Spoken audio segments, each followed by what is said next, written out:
आप देख रहे हैं स्टार न्यूज सच तक। परमहंस स्कूल विजयपुर में सम्राट अशोक का जन्म दिवस मनाया गया। महान साम्राज्य और महान राजा की अवतरण दिवस। विश्व के सबसे महानतम राजाओं के राजा सम्राट चंद्रगुप्त मौर्य के वंशज सम्राट अशोक मौर्य, जिन्होंने विश्व में बृहद अखंड भारत के निर्माता चक्रवर्ती सम्राट अशोक ने भारत का नाम गर्व से ऊंचा किया। परमहंस स्कूल विजयपुर में कार्यक्रम आयोजित कर कार्यक्रम संपन्न किया गया।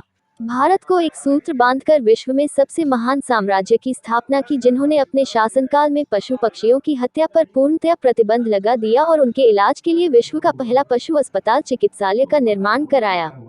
अपने साम्राज्य की बलि चढ़ाकर मानव कल्याण के लिए समर्पित अपने जीवन को किया। ऐसे महान साम्राज्य और महान राजा की अवतरण दिवस पर उन्हें शत शत नमन किया गया। महान सम्राट अशोक के चित्र पर पुष्प अर्पित कर उनके प्रभावशाली कार्यों पर प्रकाश डाला। मुख्य अतिथि ने कहा कि वर्तमान सरकार को जल्द से जल्द जातीय जनगणना करवा लेना चाहिए। वही विशिष्ट अतिथि मिर्जापुर होमगार्ड्स विभाग के कमांडेंट वीके सिंह ने कहा कि किसी एक जीव की संतुष्टि अथवा कल्याण के लिए किसी बेजुबान जीव की बलि देना बौद्ध धर्म के विपरीत है। भंते जी, पूर्व राष्ट्रीय अध्यक्ष अखिल भारतीय कुशवाहा महासभा एवं राष्ट्रीय समानता दल के राष्ट्रीय अध्यक्ष मोतीलाल शास्त्री, विशिष्ट अतिथि होमगार्ड्स कमांडेंट वीके सिंह, अरविंद कुमार मौर्य, अरविंद कुमार सिंह, गंगाराम कुशवाहा, रामनरेश मौर्य, शेषमणि मौर्य, शिव नारायण, राम मुजागिर सिंह, राजेंद्र प्रसाद मौर्य, मनमोहन मौर्य, रामसागर मौर्य, रमेश कुमार सहित काफी संख्या में लोग उपस्थित रहे। स्टार न्यूज सच तक की कवरेज राजकुमार तिवारी की रिपोर्ट। इसी पृथ्वी पर यही स्वर्ग है, यही नरक है। जो बिना मेहनत के हलवा पूरी काट रहा है, जिसका कुत्ता भी 15 बिस्कुट खा रहा है, जा पाते हैं। क्या इससे भी बढ़ के कोई नरक है? क्या कोई नरक है? तो इसके बारे में भी राष्ट्रीय अध्यक्ष राष्ट्रीय समाज अखंड भारत के निर्माता सम्राट अशोक या 2387 जन्मतिथि इसीलिए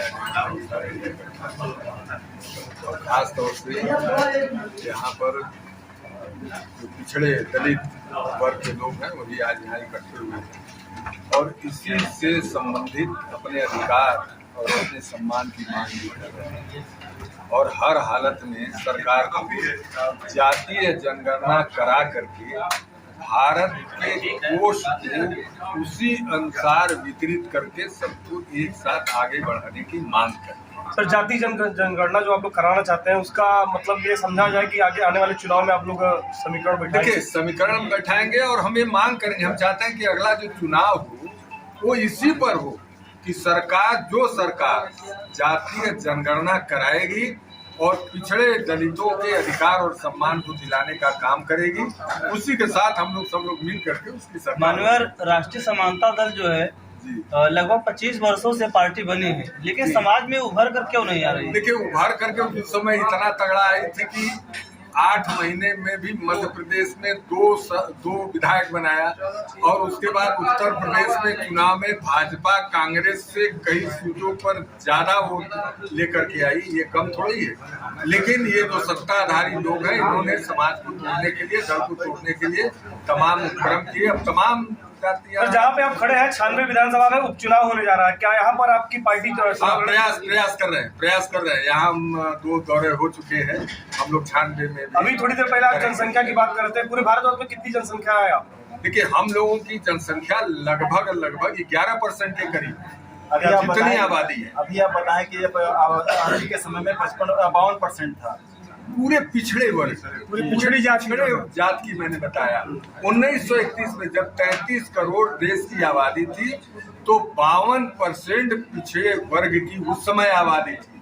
आज का समय आज समय तो हम समझते 52% से ज्यादा पिछड़े वर्ग की आबादी है और आधी आबादी को सरकारें नाराज कर रही है। उनकी जाति जनगणना नहीं करा रही है। कहिए उनका उपेक्षा किया जा रहा है। इसलिए हम लोग चाहते हैं कि हर हालत में आज यहाँ अखंड भारत के निर्माता सम्राट अशोक के विचारों का योगदान विषय पर चर्चा थी। और जैसा कि हम लोग जानते हैं कि भारतीय संविधान बाबा साहब ने सम्राट अशोक के विचारों पर ही लिखा। उन्हीं के प्रतीक चिन्ह 4 शेरों वाला को अशोक स्तंभ बनाया। उन्हीं के अशोक स्तंभ पर उकृत चक्र को तिरंगे में लगाया। तो जब हम अखंड भारत के निर्माता थे, अखंड भारत पर शासन हमारा देश ने किया, और आज क्या ऐसी स्थिति हो गई कि हम छोटे से सिमटते जा रहे हैं। उस अखंड भारत को जो परिकल्पना थी, उसको कैसे आत्मसात किया जाए, कैसे पाया जाए, कैसे विचारों को अपने वहां तक फैलाया जाए, इसी पर योगदान पर चर्चा हो रही सर, थी। ये बौद्ध धर्म पर सर काफी आप एकदम अग्रसर रहते हैं और लोगों को इसके लिए प्रचारित भी करते हैं और संदेश भी देते हैं। क्या कहना चाहेंगे अपने बौद्ध धर्म के? बौद्ध धर्म जो है कोई धर्म नहीं है, ये एक धम्म है, एक रास्ता है। धम्म से रास्ता होता है, और बौद्ध धर्म सबसे बड़ी इसकी पहचान यह है कि ये लोगों में समानता, भाईचारा, विश्व बंधुत्व और करुणा की बात करता है। ये न उच्च नीच, न जात पात, न छुआछूत की बात करता है। इसीलिए मैं इसको पूरा विश्व मानता है। आज 68 देश गौतम बुद्ध जी के विचारों को मानता है। मान्यवर अशोक सम्राट जी सम्राटों के सम्राट थे, लेकिन न तो उनके नाम पे कोई छुट्टियां हैं और न तो इस देश में कोई मूर्ति उनकी बनाई गई है। नहीं, सम्राट अशोक सम्राटों के सम्राट तो है ही, इसके अलावा सम्राट अशोक महान, द ग्रेट अशोका कहे जाते हैं। ये विश्व में सिर्फ एक ही व्यक्ति को प्राप्त है, द ग्रेट अशोका, क्योंकि इनके विचार लोक कल्याणकारी थे और वसुधैव कुटुंबकम के जनक थे, जिन्होंने पूरी प्रजा को अपना संतान माना।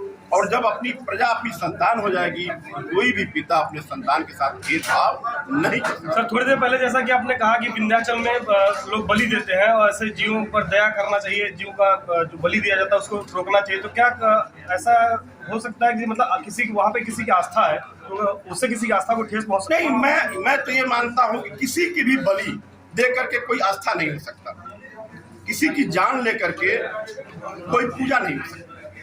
इसका तो मैं किसी भी धर्म में, हर धर्म में विरोध है, और मैं इसका विरोध करता हूँ, क्योंकि प्राणी की रक्षा करना भी हमारा धर्म है। मानव होने का परिणाम ही यही है, हमारा पहचान ही है कि हम अच्छी और बुरी का पहचान कर सकें। नियम कहता है कि जीव ही जीव का भोजन है।